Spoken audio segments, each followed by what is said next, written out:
बारामतीमध्ये रोजगार मेळावा होतोय आणि त्या मेळाव्यासाठी मुख्यमंत्री थोड्याच वेळात बारामती एअरपोर्टवर दाखल होत आहेत। त्यासाठीची ही तयारी आहे।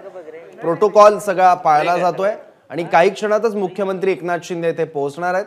काही वेळापूर्वी उपमुख्यमंत्री देवेंद्र फडणवीस यांचं आगमन झालं हेलिकॉप्टरने आणि आता ते मेळावा जिथे होतोय त्या विद्या प्रतिष्ठानच्या मैदानाकडे रवाना झालेत। आज नमो महारोजगार मेळावा होतोय बारामतीमध्ये।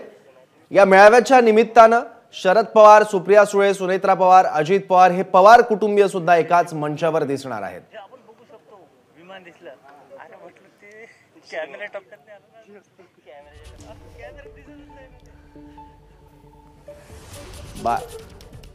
बारामतीत या नमो महारोजगार मेळाव्याचं आयोजन करण्यात आलेलं आहे।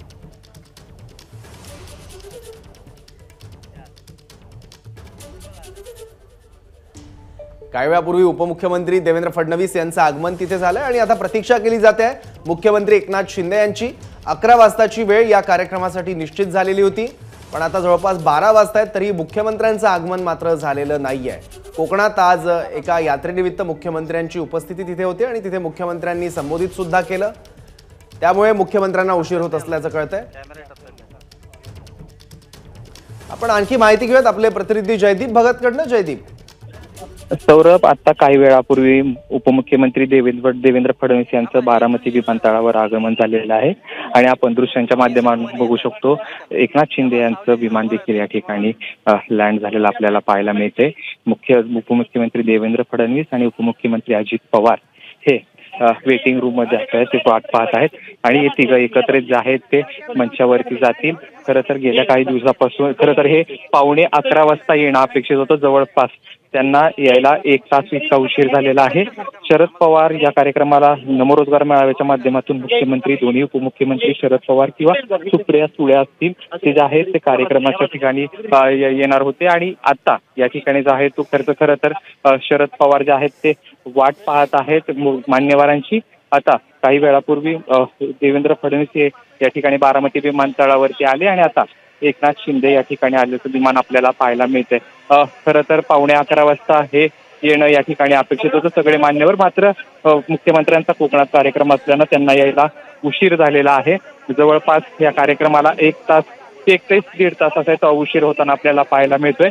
त्याचं कारण असं आहे की मुख्यमंत्र्यांचा जो नियोजित दौरा होता तो नियोजित दौरा अटपायला त्यांना वेळ लागला आणि त्यानंतर आता जे आहे ते मुख्यमंत्र्यांचं विमान या ठिकाणी आलेलं आहे आणि मुख्यमंत्री असतील, उपमुख्यमंत्री अजित पवार असतील, उपमुख्यमंत्री देवेंद्र फडणवीस असतील, तिघही एक सोबत जे आहेत ते मंचावरती जातील। खरं तर नमरोजगार मेळाव्याच्या माध्यमातून हे सगळे बारामतीमध्ये आलेले आहेत। जवळपास नमरोजगार मेळाव्याच्या माध्यमातून जवळपास 43,000 युवक युवतींना याच्यातून रोजगार प्राप्त होणार आहे अशी माहिती प्रशासनाच्या वतीने दिली। तर जवळपास 311 कंपन्या या रोजगार मेळाव्यासाठी बारामतीत आले।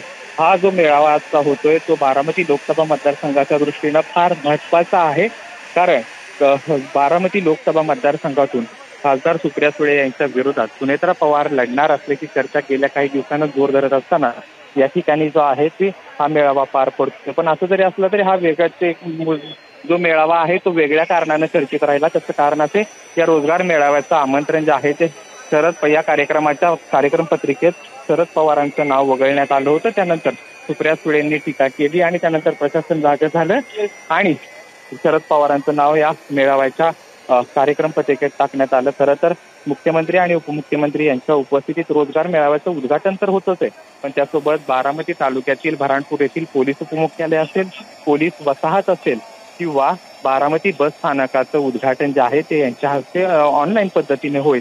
खरं तर ऑफलाईन पद्धतीनं होणार होतं, परंतु आज दिवसभर भरगच्च असे कार्यक्रम आहेत। बारामतीतला कार्यक्रम झाल्यानंतर वडू तुळापूर या ठिकाणी कार्यक्रम आहे मुख्यमंत्र्यांचा, तसेच पुण्यामध्ये देखील त्यांचे कार्यक्रम आहे, पण वेळेअभावी या ठिकाणी जो आहे ते कार्यक्रम ऑनलाईन पद्धतीने घेण्यात आलेला आहे आणि आपण बघू शकतो हे मुख्यमंत्र्यांचं विमान जे आहे ते बारामती विमानतळावरती आलेलं आहे आणि पुढच्या काही वेळामध्येच जे आहे ते मुख्यमंत्री आहेत ते विमानातून येतील आणि खाली येतील आणि त्यानंतर एबीपी माझा, उघडा डोळे बघा नीट।